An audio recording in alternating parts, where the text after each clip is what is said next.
cómo las personas pueden morir en sus pecados. Así que, hermanos, por favor, les pido que abran sus Biblias en Juan capítulo 8, versículos 22 al 30. Como dije esta tarde, continuamos con la serie sobre el Evangelio de Juan. Este es el mensaje número 40, lo que representan 10 meses sobre esta serie. Aunque para recordar y enganchar un poco con lo último que habíamos visto, vamos a comenzar desde el versículo 21. La palabra de Dios dice así: Otra vez les dijo Jesús, yo me voy y me buscaréis, pero en vuestro pecado moriréis. A donde yo voy, vosotros no podéis venir. Decían entonces los judíos, ¿acaso se matará a sí mismo que dice, ¿a dónde voy yo, vosotros no podéis venir? Y les dijo, vosotros sois de abajo, yo soy de arriba. Vosotros sois de este mundo, yo no soy de este mundo. Por eso os dije que moriréis en vuestros pecados. Porque si no creéis que yo soy, en vuestros pecados moriréis. Entonces les dijeron, ¿tú quién eres? Entonces Jesús les dijo, lo que desde el principio os he dicho. Muchas cosas tengo que decir y juzgar de vosotros, pero el que me envió es verdadero. Y yo, lo que he oído de él, esto hablo al mundo. Pero no entendieron que les hablaba del Padre. Les dijo pues Jesús, cuando hayáis levantado al Hijo del Hombre, entonces conoceréis que yo soy, y que nada hago por mí mismo, sino que según me enseñó el Padre, así hablo. Porque el que me envió conmigo está. No me ha dejado solo el Padre, porque yo hago siempre lo que le agrada.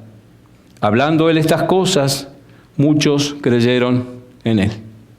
Hermanos, la vida en el mundo caído está llena de oportunidades, pero oportunidades perdidas y tragedias personales.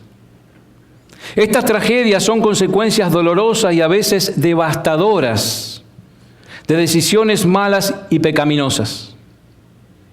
Es decir, son producto del pecado. Pero la oportunidad perdida original, aquella de la cual fluyen todas las demás, y lo hablamos en el estudio de esta mañana, ocurrió en el huerto del Edén, cuando Adán y Eva probaron la fruta de Dios y que Dios le había prohibido, y así violó directamente el mandato de Dios. Su pecado le costó al primer hombre y a toda la raza humana perder el privilegio de continuar en comunión ininterrumpida con Dios. Para recordar esto, vayamos a Génesis capítulo 3, versos 23 y 24. Génesis 3, 23 y 24.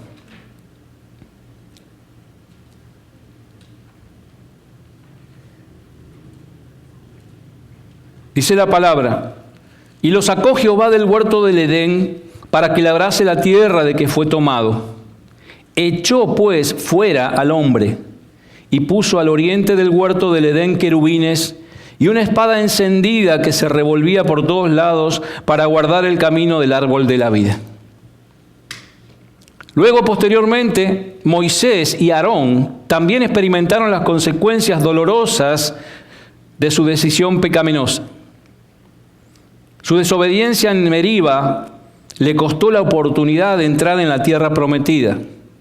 Lo vemos en Números capítulo 20.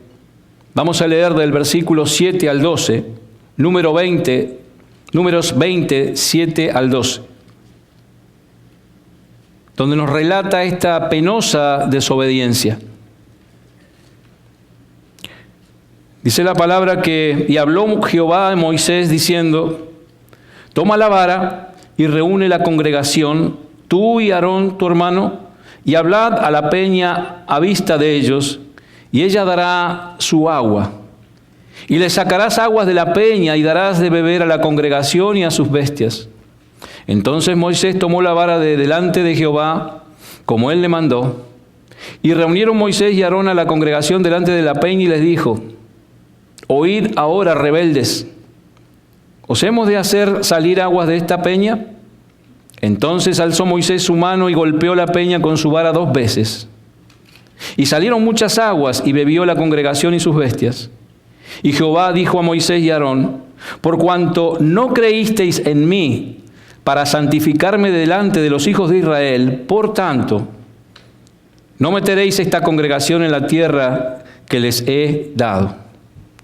Posteriormente, también más adelante, Salomón también enfrentó las consecuencias de las malas decisiones. Aunque fue el rey más rico y sabio de Israel, desperdició la oportunidad de disfrutar plenamente las bendiciones de Dios que Dios le había concedido. Podemos ver en Primera de Reyes, capítulo 11, verso 4. Primera de Reyes, capítulo 11, verso 4.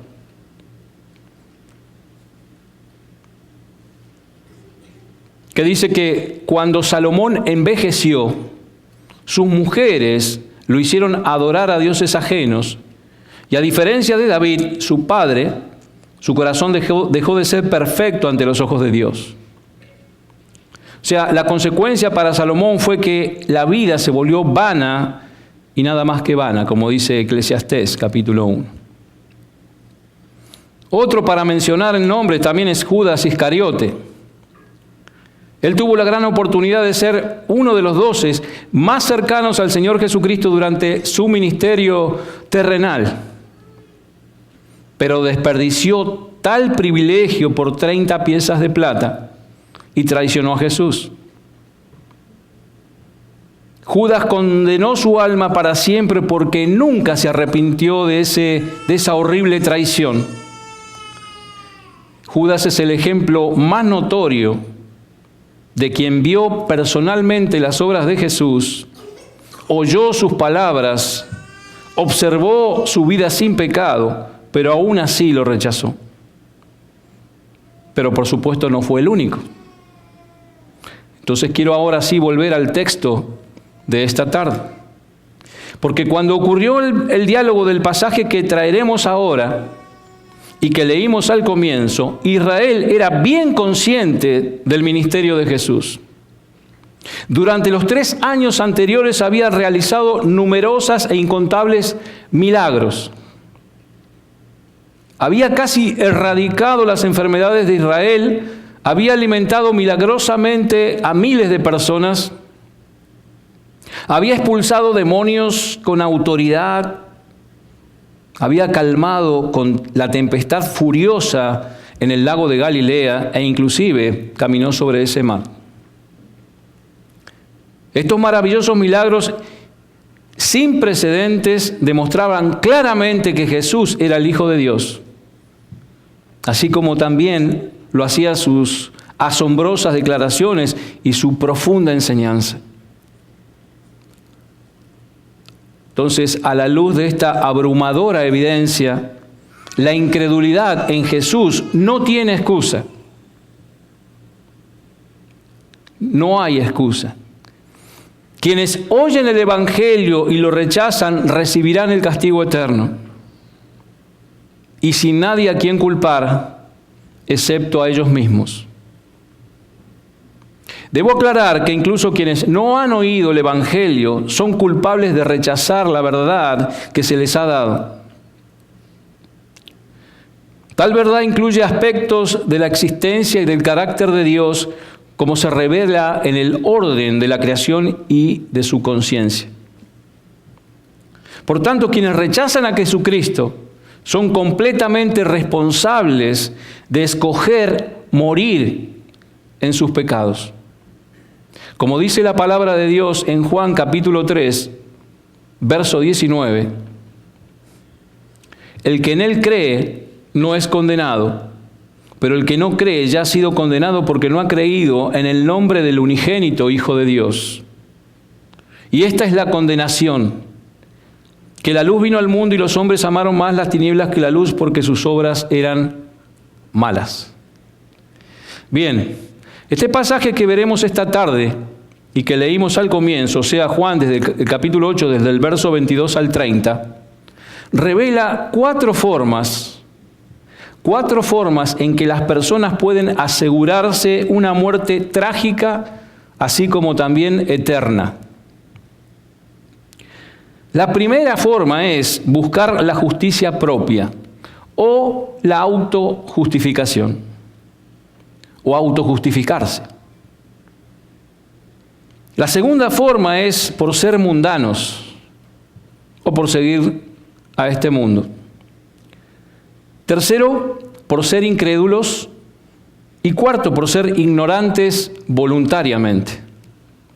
Vayamos con el primero, con la primera forma, autojustificarse.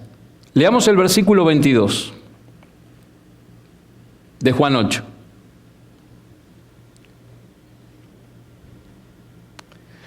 Decían entonces los judíos, ¿acaso se matará a sí mismo que dice, a donde yo voy vosotros no podéis venir?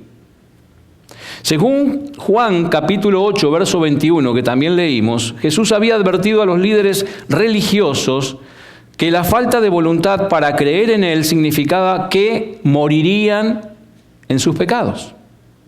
Él les dijo, en vuestro pecado moriréis, a donde yo voy vosotros no podéis venir. Ellos no tenían perdón, no tenían redención, no estaban preparados para conocer a Dios. Habían acumulado toda una vida de culpabilidad que daría como resultado el castigo eterno. El Señor repitió lo que había dicho antes a la multitud, allá por el capítulo 7, que ya vimos, desde el versículo 33 y 34, que iba a un lugar donde no podían ir quienes rehusan o rehusaran, quienes rechazaran creer en Él. En respuesta a esto, sus enemigos habían especulado que podía estar planeando irse de Israel para la diáspora. Jesús 7:35 dice, 7:35, dice, entonces los judíos dijeron entre sí, ¿a dónde se irá este que no le hallemos? ¿Se irá a los dispersos entre los griegos y enseñará a los griegos? Pero sin embargo, en el pasaje de hoy, hermanos, leemos que sugirieron algo más siniestro. Frente a la sorprendente declaración de Jesús, ahí en el versículo 21, en donde dijo, donde yo voy, vosotros no podéis venir, la respuesta de los judíos, particularmente de los líderes judíos, fue hacer un chiste venenoso y de mal gusto. Leamos lo que dice el versículo 22. ¿Acaso se matará a sí mismo? Preguntaron con sarcasmo. Irónicamente, quienes planeaban matarlo se preguntaban si se suicidaría. Entendieron que cuando Jesús dijo, a donde yo voy vosotros no podéis venir, se refería a su muerte. Los judíos aborrecían el suicidio y creían que quienes se suicidaban iban a un área más oscura del infierno. Claro, como ellos suponían que iban para el cielo, ellos mismos, sugerían con burla y con sarcasmo que Jesús hablaba de matarse y por lo tanto iría al infierno. Con confianza y soberbia en su propia justicia, no eran tan solo sordos a las palabras de Jesús, también retorcían de modo blasfemo lo que Él decía. Es cierto que Jesús daría su vida voluntariamente, pero no se suicidaría. En Juan capítulo 10, versículo 17 y 18, Juan 10, versículo 17 y 18, Él dijo, por eso me ama el Padre, porque yo pongo mi vida para volverla a tomar. Nadie me la quita, sino que yo de mí mismo la pongo. Tengo poder para ponerla y tengo poder para volverla a tomar. Este mandamiento recibí de mi Padre. Pero no moriría por su propia mano, sino precisamente a manos de estos hombres que ahora se estaban burlando de Él. Y el lugar al que se refería, donde ellos no podían ir, no era el infierno precisamente, sino el cielo. Hermanos, la autojustificación es el engaño mortal. El decir, yo soy salvo, yo me voy a ir al cielo. ¿Por qué? Este es un engaño mortal, completamente contrario a la salvación auténtica. El judaísmo de los días de Jesús era un sistema legal complicado de salvación por logros humanos. Las personas ponían su esperanza de salvación en la realización ¿de qué? De buenas obras. También en la observancia de ritos y ceremonias, en rituales. Y sobre todas las cosas en cumplir la ley, al menos externamente. Como escribió el apóstol Pablo en Romanos 10, capítulo 10, verso 3,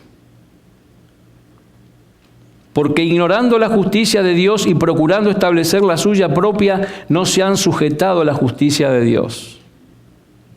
Trágicamente no entendieron lo que Pablo, quien había sido criado también como fariseo y fariseo celote, entendió después, más tarde, cuando dijo en Romanos capítulo 3, verso 20, que por las obras de la ley ningún ser humano será justificado delante de Dios. Porque quien quiebra algún punto de la ley una sola vez es culpable de quebrarla toda. Dice Santiago capítulo 2, verso 10. Porque cualquiera que guardare toda la ley, pero ofendiere en un punto, se hace culpable de todos. No debe sorprender, hermanos, a ningún conocedor del Antiguo Testamento que la salvación no se pueda obtener a través de la justicia propia. Ya en el Salmo capítulo 14, Salmo 14, versos 2 y 3, David escribió, Salmo 14, 2, 3.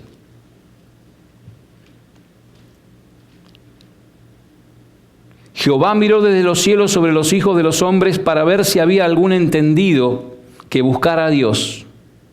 Todos se desviaron, a una se han corrompido. No hay quien haga lo bueno, no hay ni siquiera uno. Salomón dice que el Señor juzga los motivos, en Proverbios 16:2. Y en Proverbios 29 añadió, ¿quién podrá decir, yo he limpiado mi corazón, limpio estoy de mi pecado? En Proverbios 30, 12, advierte, hay una generación limpia en su propia opinión, si bien no se ha limpiado de su inmundicia. Y Dios declaró al extraviado Israel en Isaías capítulo 57, verso 12, yo publicaré tu justicia externa y falsa y tus obras que no te aprovecharán.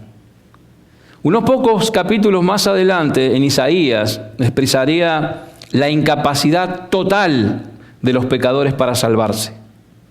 Leamos Isaías 64, versículos 5 y 6.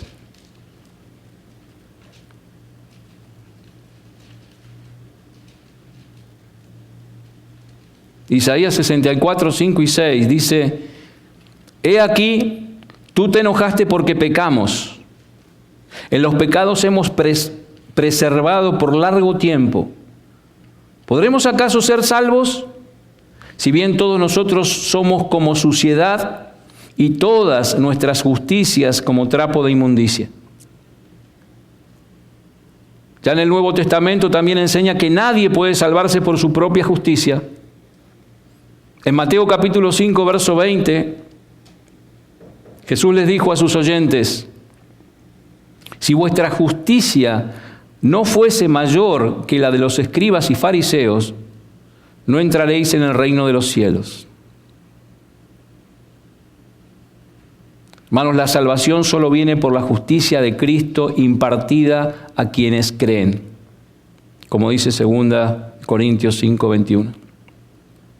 Esa justicia auténtica sobrepasa de lejos la justicia legalista y externa de los escribas y fariseos. Aunque la legalista impresiona a los hombres, no produce salvación. El Señor denunció duramente a los fariseos, ahí en Mateo capítulo 23, verso 28,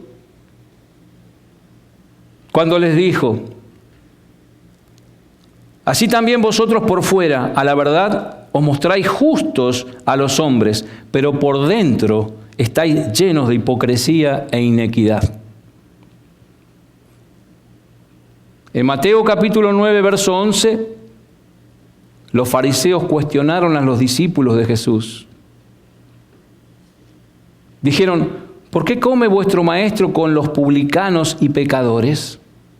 Claro, ellos no aprobaban su interacción con la chusma de la sociedad judía. La respuesta de Jesús fue devastadora. Ahí en los capítulos 12 y 13 de Mateo 9, el Señor dijo: los sanos no tienen necesidad de médicos, sino los enfermos. Id pues y aprended lo que significa: misericordia quiero y no sacrificio, porque no he venido a llamar a justos, sino a pecadores al arrepentimiento. Jesús criticó a los fariseos. También vemos en Lucas capítulo 16, verso 15, que dijo: vosotros sois los que os justificáis a vosotros mismos delante de los hombres, mas Dios conoce vuestros corazones, porque lo que los hombres tienen por sublime, delante de Dios es abominación. Y más adelante, también en el Evangelio de Lucas, ahora en el capítulo 18, el versículo del 9 al 14, dice: a unos que confiaban en sí mismos como justos y menospreciaban a los otros, dijo también esta parábola. Dos hombres subieron al templo a orar.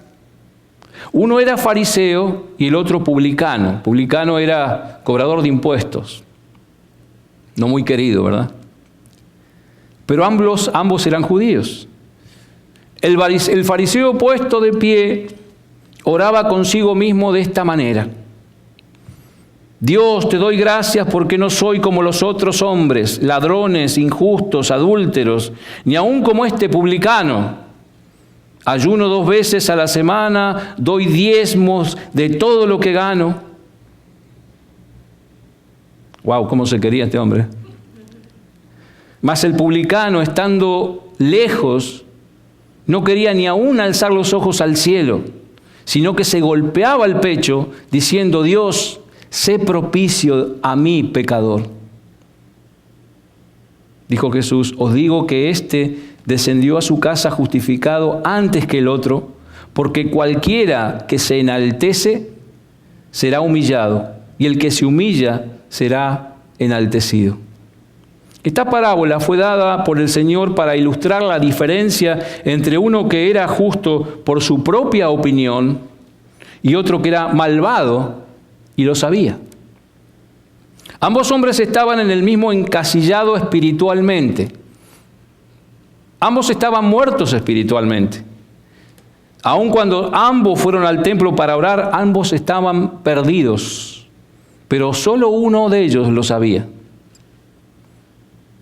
Los fariseos obviamente padecían de la enfermedad del yo. Fíjese cuántas veces él se refiere a sí mismo en su oración, cómo se autoalaba de todas las cosas buenas que él hacía. La enfermedad del yo es central, tanto para el pecado como para el orgullo. Estos dos hombres estaban perdidos, pero solo uno lo demostraba. El publicano estaba totalmente consciente de su condición espiritual y se demuestra en su actitud y en sus acciones, golpeándose el pecho mientras agonizaba en su corazón.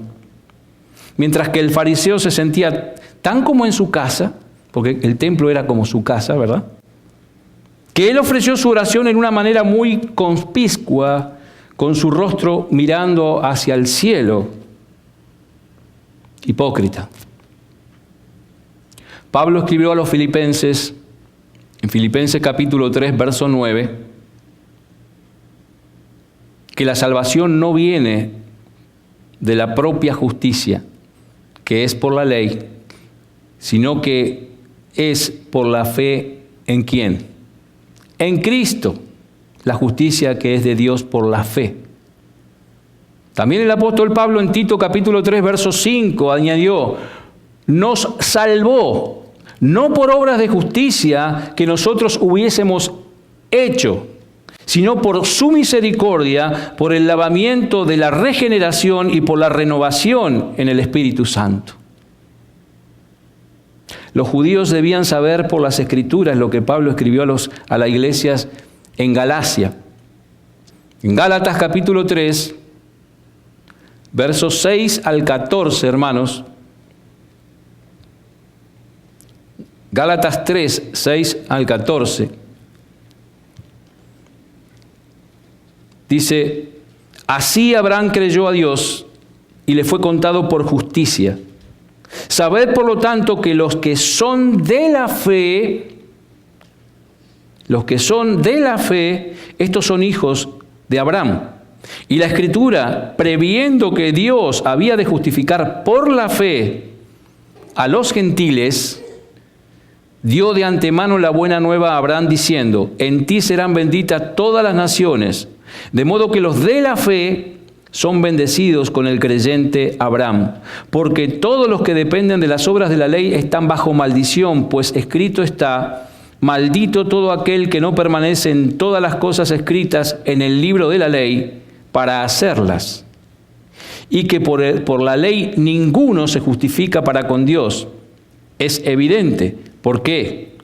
Porque el justo por la fe vivirá, y la ley no es de fe, sino que dice, el que hiciere estas cosas vivirá por ellas. Cristo nos redimió de la maldición de la ley, hecho por nosotros maldición, porque está escrito, maldito todo el que es colgado en un madero, para que en Cristo Jesús la bendición de Abraham alcanzase a los gentiles, a fin de que por la fe recibiésemos la promesa del Espíritu. Los escribas, hermanos, y los fariseos eran la verdadera imagen de los humanos que buscaban justificarse a sí mismos. Quienes siguen su ejemplo y que confían en sus propias buenas obras o en la moralidad o en actividades religiosas para salvarse, quienes se niegan a admitir su incapacidad para contribuir en algo a su salvación, morirán en sus pecados. Los que procuran su propia justificación nunca verán el cielo. La otra forma de morir en sus pecados, voy con la segunda, es ser mundanos. Leamos el versículo 23. Juan 8, 23. Y les dijo, vosotros sois de abajo, yo soy de arriba. Vosotros sois de este mundo, yo no soy de este mundo. Jesús no prestó atención o no quiso prestar atención a la sugerencia burlona de los judíos sobre suicidarse y luego condenarse en el infierno. No. En lugar de ello, desarrolló su advertencia del versículo 21, que dice que morirán en su pecado y no irán a donde Él iba, es decir, al cielo. El Señor les señaló que el origen y destino de ellos era muy diferente al de Él, es decir, al de Jesús. Ellos eran de un reino completamente diferente. Dice, ellos eran de abajo. ¿Qué quiso decir con esto que eran de abajo? Estos eran parte de este mundo, o sea, del cosmos con K. Hermanos, cosmos, o sea, mundo, es un término importante en el Nuevo Testamento.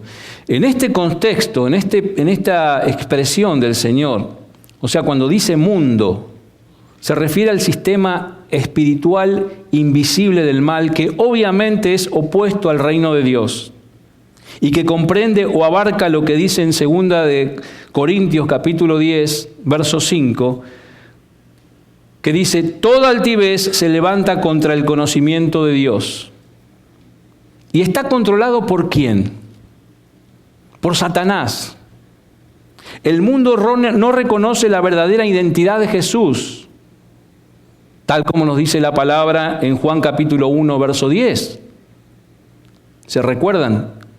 En el mundo estaba y el mundo por él fue hecho, pero el mundo no lo conoció, o no le conoció. Ni tampoco la de los creyentes, como dice en Primera de Juan capítulo 3, verso 1. El mundo no nos quiere reconocer. Dice, mirad cuál amor nos ha dado el Padre para que seamos llamados hijos de Dios. Por esto el mundo no nos conoce, porque no le conoció a Él. También los de abajo desconocen al Espíritu que Dios envió,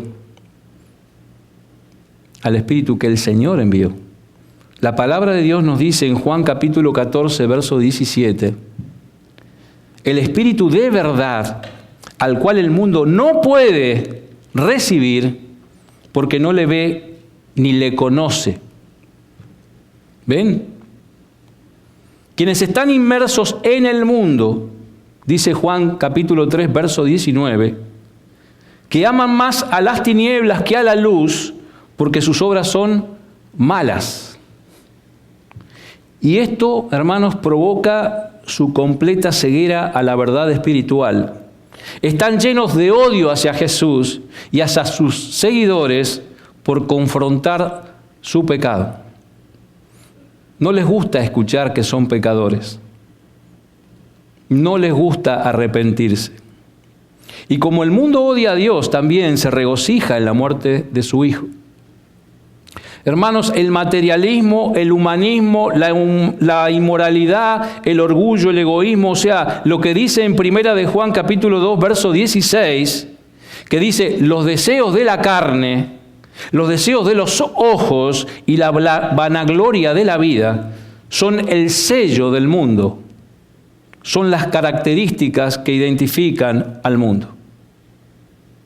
Este se opone completamente a la verdad divina, a la justicia, a la virtud y a la santidad. Sus opiniones son erróneas, sus intenciones son egoístas, sus placeres son pecaminosos, sus influencias son desmoralizantes, sus políticas son corruptas, al igual que sus políticos. Sus honores son vanos, sus sonrisas son falsas y su amor es falso. Los de abajo, este mundo, la fuente del rechazo, del antagonismo y la hostilidad de los judíos para con Cristo era el mismo infierno. Eran, como lo declaró Jesús con fuerza en el versículo 44 del capítulo 8, que dijo, hijos del diablo, que caminaban, dice en Efesios capítulo 2, verso 2, siguiendo la corriente de este mundo, conforme al príncipe de la potestad del aire, el espíritu que ahora opera en los hijos de desobediencia. En marcado contraste con sus opositores, Jesús es de arriba, del cielo. Por lo tanto, no es parte de este mundo.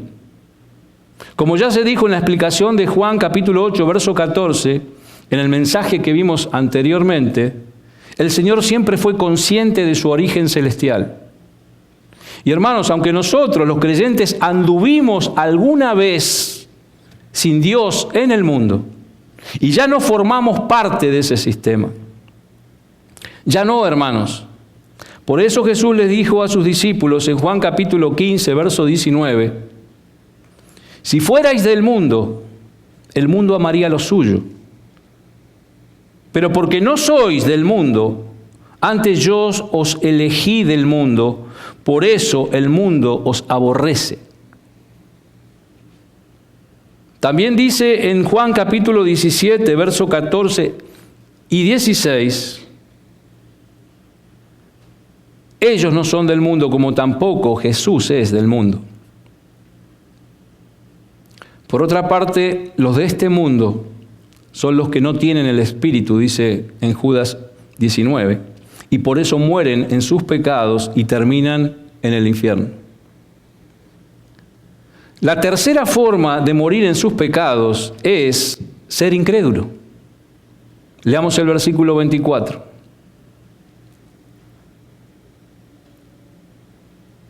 Por eso os dije que moriréis en vuestros pecados, porque si no creéis que yo soy, en vuestros pecados moriréis.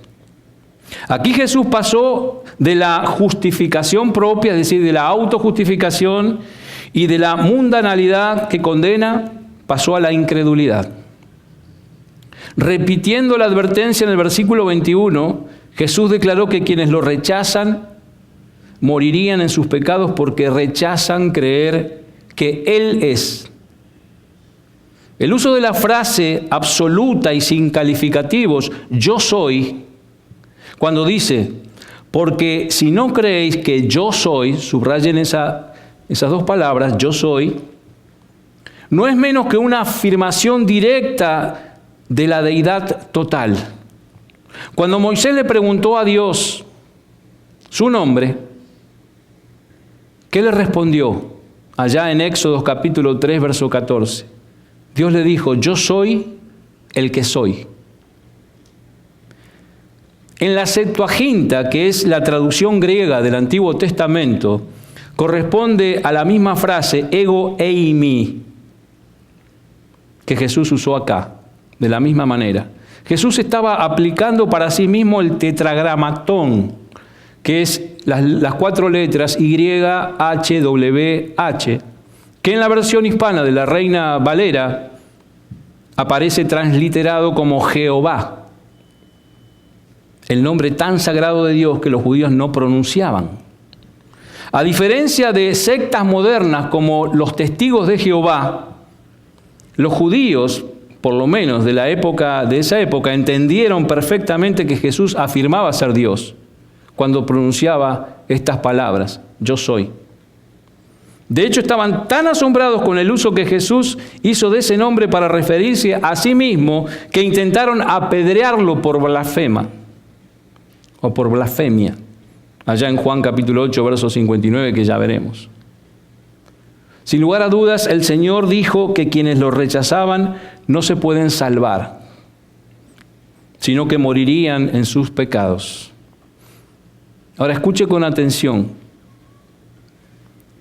Para ser cristiano, debe creerse toda la revelación bíblica sobre Jesús. Toda. Y pregunto, ¿cuál es toda la revelación bíblica sobre Jesús? ¿Qué es lo que la Biblia nos revela sobre Jesús? Primero, que es la segunda persona eterna de la Trinidad. Segundo, que entró en el espacio y en tiempo como Dios encarnado. Tercero, que nació de una virgen. Cuarto, que vivió una vida sin pecado. Quinto, que su muerte en la cruz fue un sacrificio expiatorio y suficiente por los pecados de quienes creen en Él. Sexto, que se levantó de los muertos y ascendió al cielo con el Padre. Séptimo, que ahora intercede por su pueblo redimido. Y octavo, que un día regresará en gloria. Rechazar estas verdades es extraviarse, es perderse.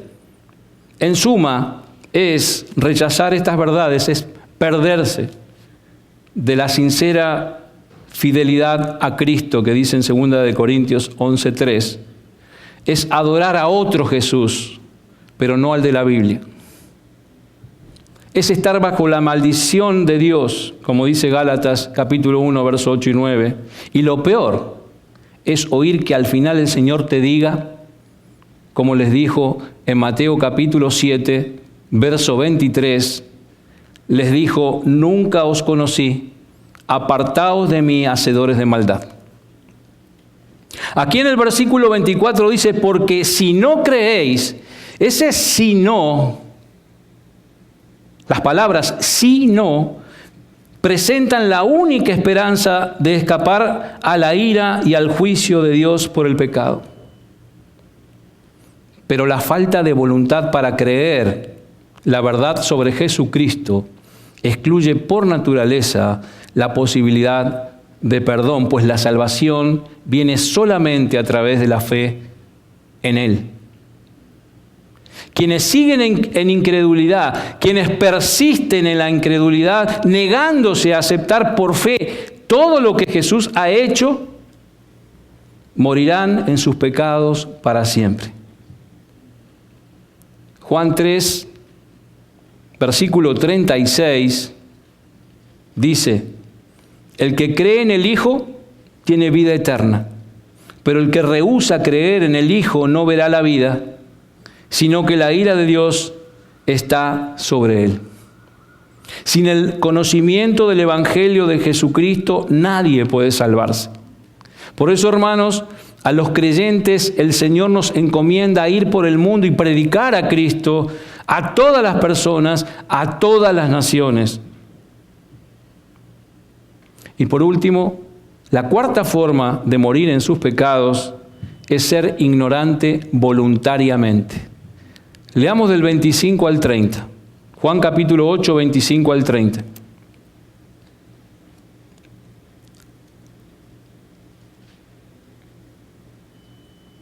Entonces le dijeron: ¿tú quién eres? Entonces Jesús les dijo: lo que desde el principio os he dicho. Muchas cosas tengo que decir y juzgar de vosotros, pero el que me envió es verdadero, y yo, lo que he oído de él, esto hablo al mundo. Pero no entendieron que les hablaba del Padre. Les dijo pues Jesús: cuando hayáis levantado al Hijo del Hombre, entonces conoceréis que yo soy, y que nada hago por mí mismo, sino que según me enseñó el Padre, así hablo. Porque el que me envió conmigo está. No me ha dejado solo el Padre, porque yo hago siempre lo que le agrada. Hablando él estas cosas, muchos creyeron en él. Hermanos, aquí vemos que el carcelero, el que los tenía cautivos, o sea, el carcelero que los tenía esclavos en la incredulidad, ¿quién era? Era su ignorancia obstinada. Leímos que le preguntan en el versículo 25, ¿tú quién eres? Aquí vemos otra vez la pregunta incrédula de los judíos, que era totalmente sorprendente a la luz de todas las señales milagrosas que Jesús había ya realizado y todas las repetidas afirmaciones que el Señor había dicho. Y todavía le preguntaban: ¿quién eres? Tal vez podría haber existido o tal vez podría haber sido una burla a la pregunta, con ironía, digamos, como diciendo: ¿y tú quién eres para decirnos que vamos a morir en nuestros pecados? Pero de todas maneras la pregunta refleja en cualquier caso su ignorancia terca y voluntaria. No querían creer. Lo tenían ahí enfrente. Habían visto todos sus milagros y lo que hablaba. Y todavía le preguntan: ¿y tú quién eres? Como dice Mateo capítulo 15, verso 14, son ciegos guía de ciegos. Porque, hermanos, nuevamente, la evidencia abrumadora hacía patente quién era Jesús. De modo que él solo les respondió quién era, quien les había dicho desde el principio de su ministerio. No tenía más nada que decir a la ignorancia voluntaria de la incredulidad endurecida de estos fariseos. No obstante, Jesús tenía muchas cosas que decir y juzgar de ellos, dice, porque ellos habían recibido una revelación más que suficiente para hacerlos responsables. Por lo tanto, su ignorancia era inexcusable. El juicio del Señor hacia ellos estaría en perfecta armonía con la voluntad del Padre, porque Él lo envió, como dice el versículo 29. Fue el Padre y Jesús solo hablaba lo que oía de Él. Increíblemente, a pesar de que Jesús le habló con tanta claridad, aún no entendían que les hablaba del Padre. Tan así era el poder engañoso de su incredulidad, que se rehusaban voluntariamente a no creer. Así como eran ciegos para poder ver la verdad, así también no tenían oídos para oír. Sin embargo, llegaría el día en que la verdad de las afirmaciones de Jesús se confirmaría hasta el punto de hacerse innegable. Por lo tanto, Jesús les dijo en el versículo 28, cuando hayáis levantado al Hijo del Hombre, esta frase es una referencia a su crucifixión que implicaba también su resurrección. Dice, cuando hayáis levantado al Hijo del Hombre, entonces conoceréis que yo soy y que nada hago por mí mismo, sino que según me enseñó el Padre, así hablo. Hermanos, la muerte y la resurrección de Cristo reivindicaron y afirmaron todas las afirmaciones de los profetas y los apóstoles, todas las afirmaciones que hicieron sobre Jesús. Y además eliminaron toda duda de su deidad en cualquier mente abierta.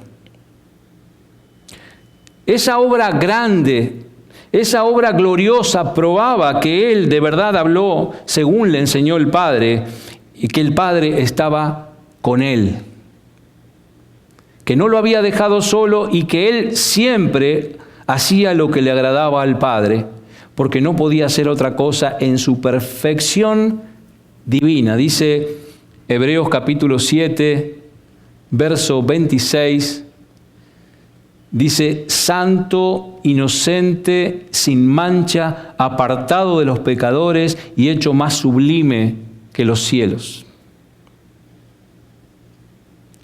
Claro, algunos de los judíos que rechazaron a Jesús se darían cuenta después del error tan terrible que habían cometido. Solamente en el día de Pentecostés lo recibieron al Mesías como, dice, cerca como de 3.000 judíos. Incluso, hermanos, en aquella ocasión, 6 meses antes de la cruz, sus palabras fueron tan poderosas que dice el versículo 30, que hablando Él estas cosas, muchos creyeron en Él, al menos externamente. Pero a pesar de la evidencia, la mayoría no quiso creer. Escogieron su propia justicia, escogieron la mundanalidad, escogieron la incredulidad y la ignorancia voluntaria, hasta el final. De modo que se condenaron a sí mismos a morir en sus pecados y no ver nunca el cielo, sino que sufrir la muerte eterna. Amén.